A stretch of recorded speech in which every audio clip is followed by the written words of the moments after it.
Olá, povo de Deus, sábado 23 de novembro de 2024, 33ª semana do Tempo Comum. A nossa reflexão de hoje é a partir de Apocalipse 11, de 4 a 12, Lucas 20, de 27 a 40. Disseram a mim, João, essas duas testemunhas são as duas oliveiras e os dois candelabros que estão diante do Senhor da terra. Se alguém quiser fazer-lhes mal, um fogo sairá da boca delas e devorará seus inimigos. Sim, se alguém quiser fazer-lhe mal, é assim que vai morrer. Elas têm o poder de fechar o céu, de modo que não caia a chuva alguma enquanto durar a sua missão profética.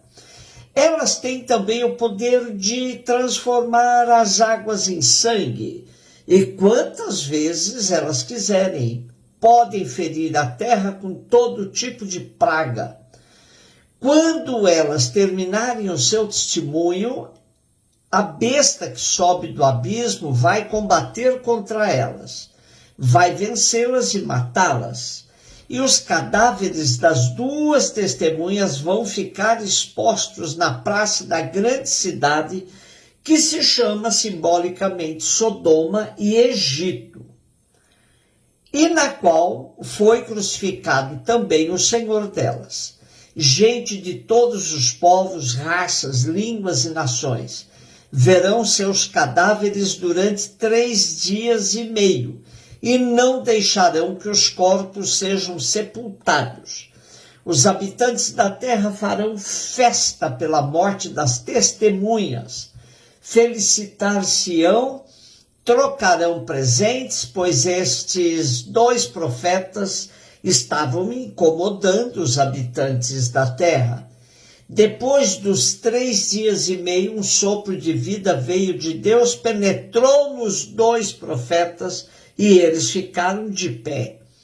Todos aqueles que os contemplavam ficaram com muito medo. Ouvi então uma voz forte vinda do céu e chamando os 2. Subi para aqui. Eles subiram ao céu na nuvem, enquanto os inimigos ficaram olhando. Luiz Alonso Schecker nos lembra que as duas testemunhas tomam em suas atividades traços de Moisés e Elias. 2 testemunhas é o mínimo que a legislação do povo de Israel exigia, mas esses 2 representam a comunidade em função profética e martirial. O espírito de profecia é o testemunho de Jesus. Não se identificam com personagens individuais, representam o coletivo. A questão dos 3 dias e meio revela que o tempo do ministério está truncado. Só a metade de 7, embora sejam profetas, acumulam as funções real e sacerdotal, como as 2 oliveiras e as 2 lâmpadas.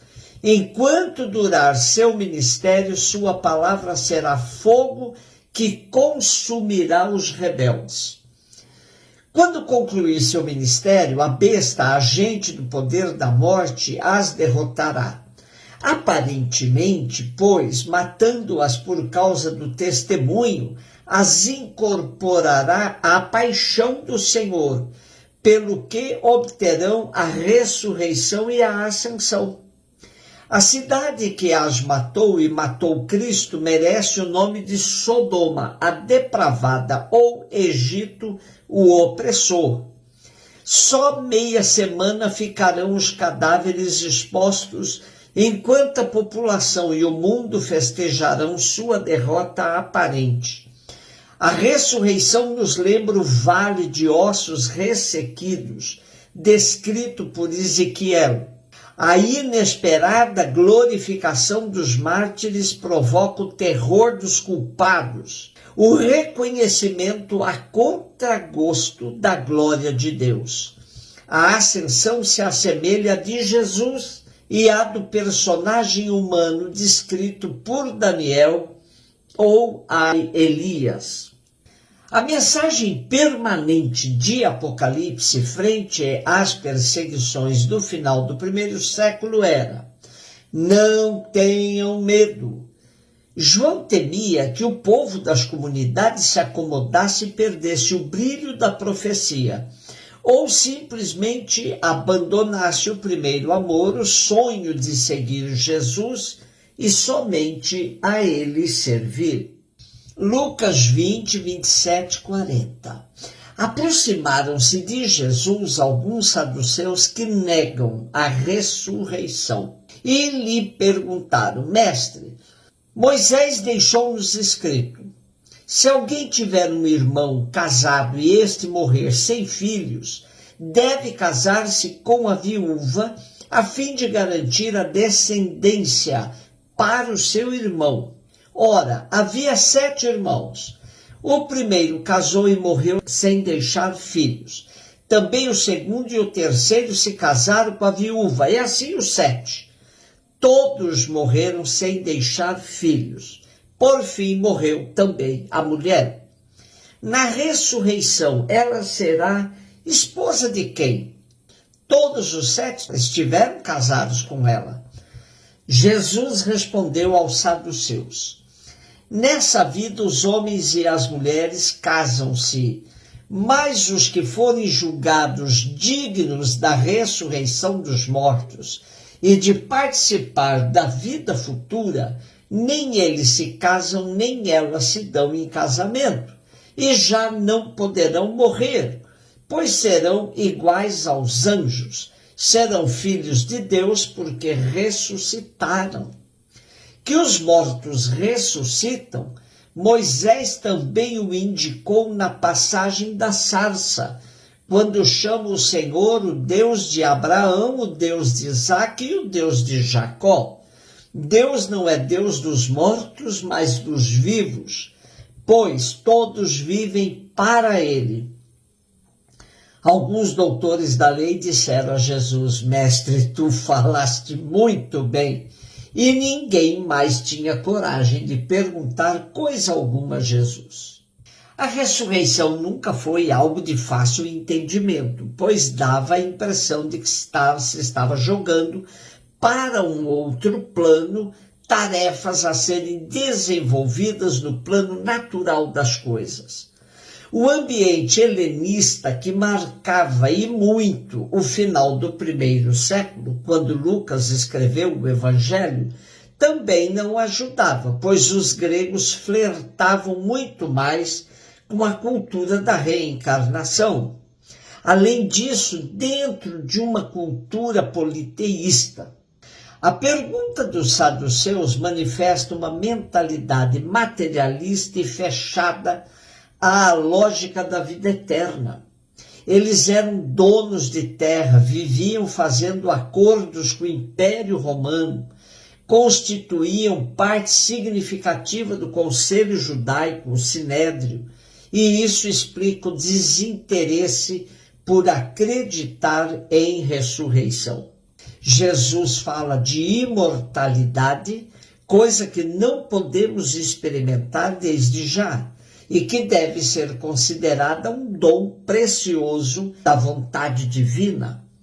As relações interpessoais na vida eterna serão de outra ordem. Não nos fecharemos na relação com uma pessoa, mas estaremos abertos a todos e a Deus.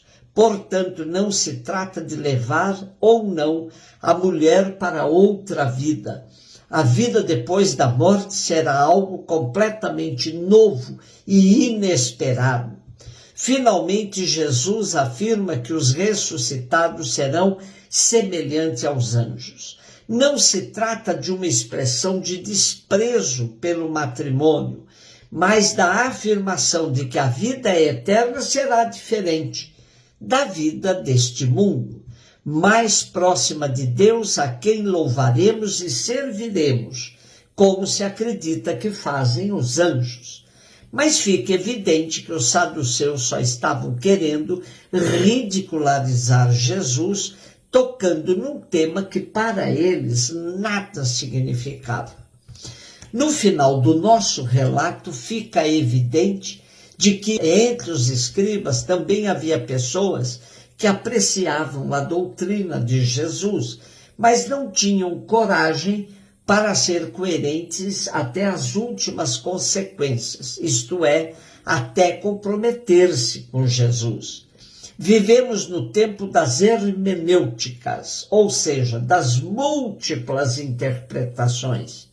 Vemos com frequência muitos que tentam adaptar o evangelho à sua maneira de entender a vida e não a sua vida ao evangelho. Um beijo no seu coração.